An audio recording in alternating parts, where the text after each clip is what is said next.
Tic Tac Toe by Reddit user Themascura. I played Tic Tac Toe with a gravestone, and I think I lost. Now, I know this sounds terrible, but I promise you that I didn't mean any offense when I did it. I was just out in my town's historical graveyard. It's been around since the 1800s, doing some grave robbings in one of the less maintained sections when I found it. A grave I presume had been defaced, a long time ago, I thought, because the carvings were a little faded and weathered. You know how when a mark is fresh, it's got ragged edges, like a cut? But over time, the wind and rain smooth down those rough patches and it becomes smooth. This was like that. I would have thought it original to the tombstone if it weren't for the fact that it was on the back, and that it was a tic-tac-toe board. I have no idea when tic-tac-toe was invented, to be fair. I just assume that it wasn't in the 1800s. The idea of it just amused me, an eternally unfinished, antique game of tic-tac-toe. I wondered who had started the game, if they'd filled it out all on their own, or if they'd had a partner, if the game had been deliberately left unfinished as some kind of macabre joke, a kind of memento mori, or if something had happened to prevent them from finishing it. The longer I squatted there, my forearms resting on my knees, the funnier and more whimsical it seemed to me. There were already 3 X's on the board, 2 in the top corners and 1 in the middle space. There were 2 O's on the board as well, 1 in each of the bottom corners. It looked like X was poised to win, so I reached up with my chalky hand and etched an O right in the middle of the top row. The residue on my hand was barely enough to leave an entire circle. It was gossamer and practically invisible in the afternoon gloom. A storm had been threatening all day, so I figured it was harmless. The rain would wash away the mark by nightfall anyway, and it wasn't like I had defaced the tombstone. It had kind of broken my concentration, though. I looked up after making my move and realized just how late it had gotten. I'd skipped lunch because I was so engrossed in the etchings. My stomach was pinched and sour feeling. Time to get something to eat. I got to my feet, joints popping and aching despite the fact that I was only in my mid-20s. Spent too long hunched over. My back and knees hurt. I felt decrepit hobbling out of the graveyard and over to my trusty old Kia, about as old as some of those old tombstones out back. But as I backed out of the parking lot, I couldn't shake the weirdest sense of unease, like a shadow had rolled over me. It was probably my imagination, I told myself on the way back to my apartment. Latent superstition from working in a graveyard all day, I figured as I gathered my sketches and trotted up the steps to my apartment. I even managed to forget about it while I cooked myself dinner and worked on entering the names and dates I'd recorded into the database for the local historical society.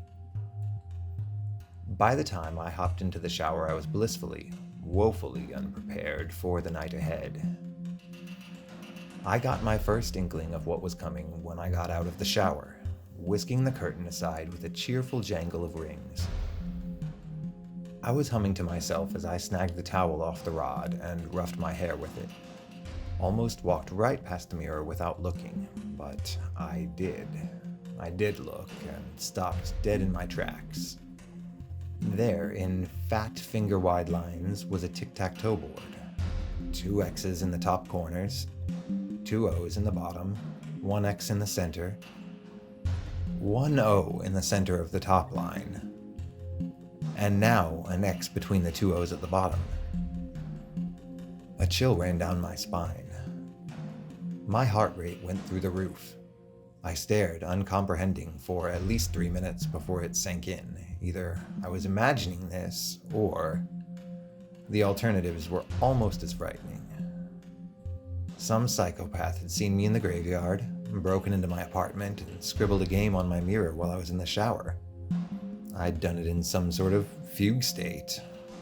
Or my mouth was dry. I turned towards the bathroom door, too scared to open it at first. But My phone was in there, and my keys, and my clothes, and anything to defend myself with, for that matter.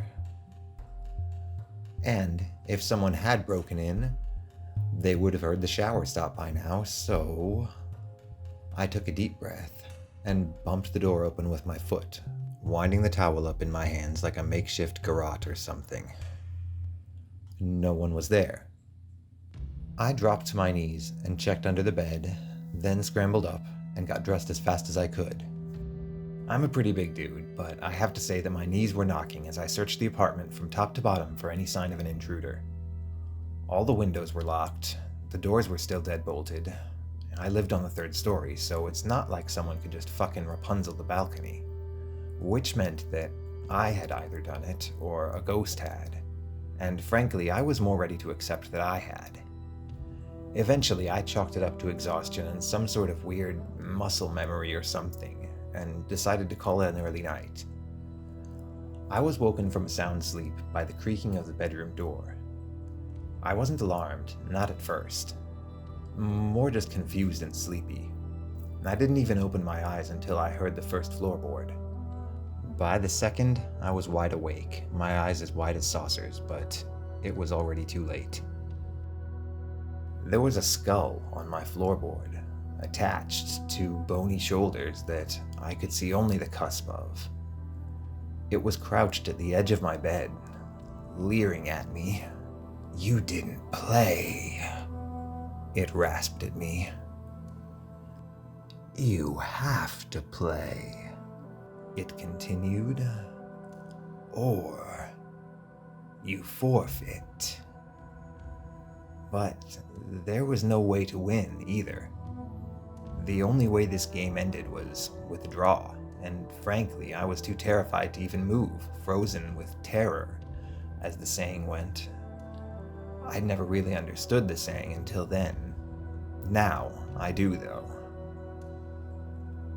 I made a sound of fear. I think it must have taken that as an agreement because it nodded once. "Your move." I don't know if you've ever felt that kind of fear, that all-encompassing, legitimately about to shit yourself, jaw-clenching, cold-sweat terror. The kind that makes you feel like you might literally die of it right then and there. I couldn't breathe, and there was a sour taste in the back of my throat. I watched as it reached up with one skeletal hand and draw a series of lines on my blanket in thin white, and then 4 X's and 3 O's. My move. I closed my eyes and desperately wished for this thing to go away, to wake up from this terrible nightmare. But when I opened them again, it was still there, grinning patiently at me with its yellowed teeth and empty eye sockets. I prayed. I've never been a religious man, but I prayed, and lifted a shaking finger to etch one last O in the far position. The ghoul filled the last spot with an X and then nodded. "Draw," it said. I nearly wilted in relief, but didn't relax, especially after I watched it slump to the floor with a rattle and clatter, and then shoot backward into my closet. I moved out of that apartment the next morning. Didn't say anything to my landlord, just packed the important stuff and went to sleep on my best friend's couch. I thought I'd be safe there. I thought it was over. But that night, after Ben had gone to bed, I heard a tapping from the window and turned my head to find it had become inexplicably foggy, and a new set of lines, with a single X, marked neatly in the center. I wept. I'm not ashamed to say it. I already knew what happened if I didn't play. I forced myself off the couch and dragged my feet all the way over to the window, barely breathing the whole way, and lifted my finger to the glass, scrawling a new O in the top corner. Somehow I wasn't surprised at all to find that the condensation existed on both sides of the glass. I was more upset that the next move didn't come right away. I wanted to get it over with. My palms were sweating, my chest was tight. I just wanted to do it and handle whatever the consequences were, but no, it made me wait. I didn't bother going back to bed. what was the point? I wasn't going to sleep. That was where Ben found me the next morning, slumped next to the wall looking defeated. I couldn't explain to him why. He'd think I was insane. I just told him that I'd been having some rough dreams. He seemed sympathetic, offered me a homeopathic cure that I pretended to consider. I don't know if it would have worked for a real nightmare or not, but certainly wasn't going to solve my problem. We had breakfast, which I barely touched, and then I went home. Didn't seem to be a reason not to. I knew now that it would find me, even if I left. I considered visiting a church, but given that the tombstone itself had been adjacent to one, I figured whatever this was didn't give a shit about consecrated ground. I tried to force myself to eat lunch, but everything felt like wet sand in my mouth. I didn't have much of an appetite for anything. I felt like a patient waiting for a diagnosis I knew was going to be bad. Every minute felt like an hour, but time still seemed to fly by, somehow. I found myself wrapped in a constant cloak of dread, imagining what was going to happen to me if I lost. I heard the scratching of marks being made and waited until the chill dissipated before opening my eyes again. I couldn't stand looking at that thing even one more time. Another X in the bottom left corner.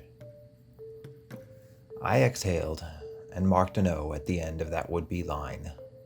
It went on like this for weeks. I had to go on personal leave for my job. I lost weight because I'd stopped eating. Every time I looked in the mirror, I saw it.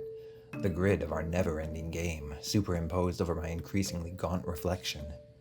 Every game ended in a draw, as I got increasingly numb and exhausted. I wasn't sleeping well. I'd even stopped leaving the house. Eventually, I messed up. It was probably inevitable.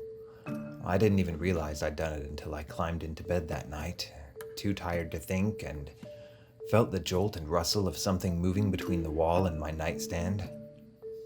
I panicked and squeezed my eyes shut, hoping that it would just make its move and go away, but it didn't.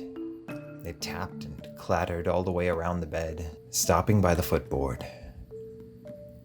3 in a row, it hissed. I felt the bony hands wrapping around my ankles and a cold, moist breath rush across my foot. With one small jerk, it hauled me down so that my toes were just barely hanging over the edge. I yelled. I tried to sit up and pull away, but what had become an active choice to lay still a moment ago had become involuntary. I couldn't move, not even as I watched it delicately catch my pinky toe between its teeth. The pop. I can't describe it to you. I would have thought it would crunch, but it didn't. It was a pop. And then just a red tide of agony, and I was free to roll around in bed and scream and clutch at my foot for all the good it did me. The toe was still gone.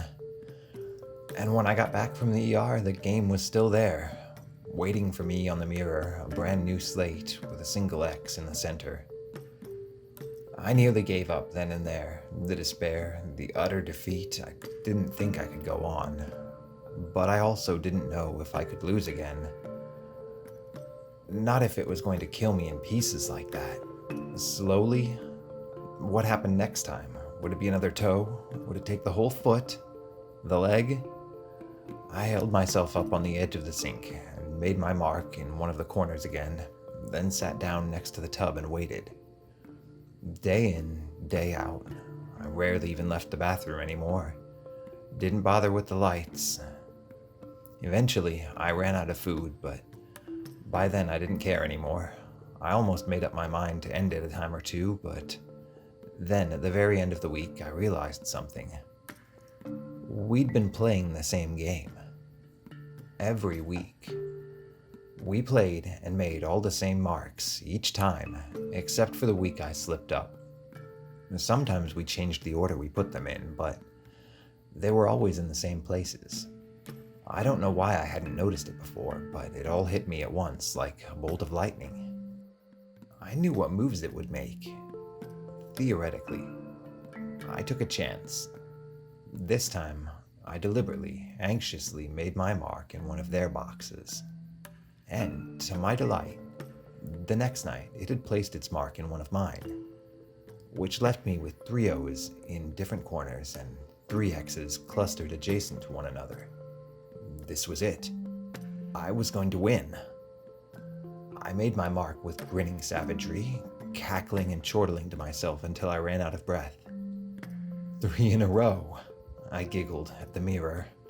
I win. I win. I win.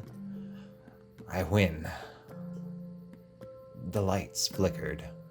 All at once, the condensation was swept from the mirror, and for the first time in nearly 3 months, I had a good look at myself. Unwashed, unshaven, crazed dark eyes peering back at me from sunken sockets, hands shaking, mouth agape.